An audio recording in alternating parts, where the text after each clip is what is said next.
Coach, your thoughts on the game? Tough loss. Loss is always tough.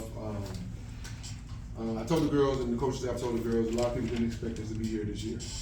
So even though this loss doesn't feel good, I'm very proud of what we're able to accomplish this season.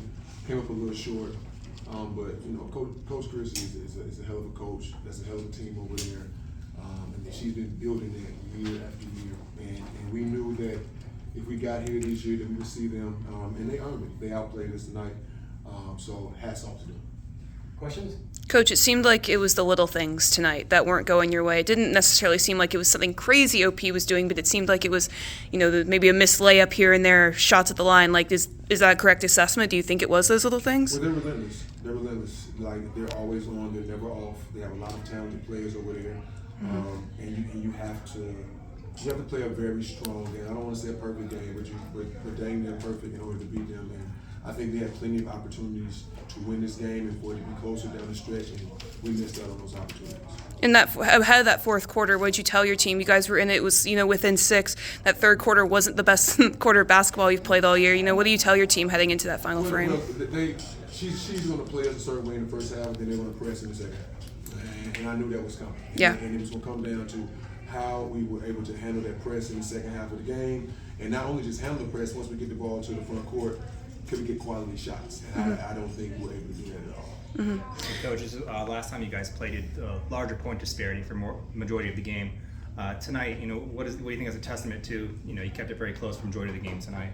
Well, I mean, the first time we played them, I scheduled them on a week where we didn't have any games, so we could prepare for them. Snow days put Glen Allen on that Tuesday. So instead of turning to a week of preparing for Osbourn Park, it turned into a regional battle against Glen Allen, and then one day of preparation and going up there into their gym. So that game we played them up there, once I kind of realized that it wasn't our night, I started subbing in a way because I knew we'd see them again. So I knew they weren't 20 points better than us, but they're a heck of a team. Rayne, what were you telling your team out there in that fourth quarter? You've been in situations like this before. You're the leader, the captain out there. What are you telling your girls on the court? We keep playing and keep shooting. I feel like we didn't get a lot of good shots, but the shots that were open that we took, we weren't hitting them. But so it wasn't in our favor. But, we just had to keep playing, and we try to press, but OP is a good team. They just kept hitting shots. So. Obviously, this is not the last time you're going to be on this court. But knowing that you get to kind of go out of your Manchester career as a state runner-up, as a state champion from last year, what does that mean to know that you were that championship mentality that you kind of get to be here every year? Like, is that something like, yes, I know how to play at the highest level, I know how to do this, and is that something you're going to remember as you go into college? I think so, yes. But it's a completely different environment, the team we'll be playing for, and coaching and teammates, so it's a different mentality. Right. And Maddie, I guess as a returner coming back next year, what are you going to take away from this experience in this season now and kind of take it with you as you head into summer and stuff like that? I just think I need to work hard, as a person myself. Develop things because I'm not 100%. Yeah. Just take it as motivation to grow. And I guess you could just answer my last question. What are you going to remember about this season, and what were some lessons that you learned that really made yourselves grow this year? To me, this season is a success. Yeah. We went to 3 straight state championship games. First time in the history of the school. These girls made history. Yeah. Losses, like I told them in the locker room, are lessons. Losses are really mirrors, and it's up to them and myself as a coach to look in the mirror and learn the lesson and improve the things that you need to improve. And that goes for Rayne and Tristan, who are going off to play college basketball, and for everybody else that's coming back. So it's motivation, even though I'm happy with what we were able to accomplish, but we'll use this as motivation to get better. Anything else? Maddie, quick question. When you picked up that second foul early, did that change anything in terms of how you approached, especially from the offensive side of the floor? I just thought I had to keep my hands up or take a charge or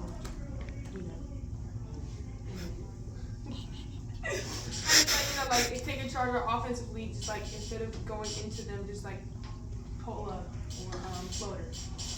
Yeah, because it didn't seem to bother you too much attacking the rim. From that standpoint, are you able then later on in the game, it's now third, fourth quarter, you look up, you still have the 2 fouls. Does that free you in a sense? I mean, not really, but it also on my mind, I'm like, I have fouls, so I don't want to try to go for the block. Are you there? She was able to play freely. We tried to protect her from getting that third foul in the first half, so that she could play free in the second half. So I didn't feel like it made her more tentative or anything like that in the second half. So. Anything else? I got one question. Coach and Rayne, I know this is your last time playing with each other. What are your feelings right now? Knowing that this will be the last time you guys will be on the court together as father and daughter. Well, it's not gonna be the last time we're on the court together because she got a lot of work to do this summer. She's actually gonna help be an assistant coach on our travel team this year. So we built something, man. Like, she got me into this mess, right? When we moved back here from France, I did not have any aspirations of coaching. I definitely wasn't thinking about coaching girls. And she got 3 sisters that's coming right behind her. So her little sister will be playing JV at Manchester next year, and so this won't stop. But to answer your question, when she committed to Richmond, this calm came over me, and I was like, that's weird. Because I really wasn't even thinking about how I would feel regardless of where she chose to go to school. So I was like, what would happen if she went far away? And I think that'd be, it'd have been harder for me to deal with. We're a really close-knit family. I love them to death. So her being right down the street and being able to go to the games and still be able to help her through that process means a lot to me. That's good. How you feel about that? You're not coaching anymore. She probably happy. Rayne, don't do that. It's all right, though. He's still gonna be coaching from the sideline. But I'm also excited because I like my college coach and what he coaches, and I feel like it's not a huge difference of the way that we play and how they coach. So looking forward to it.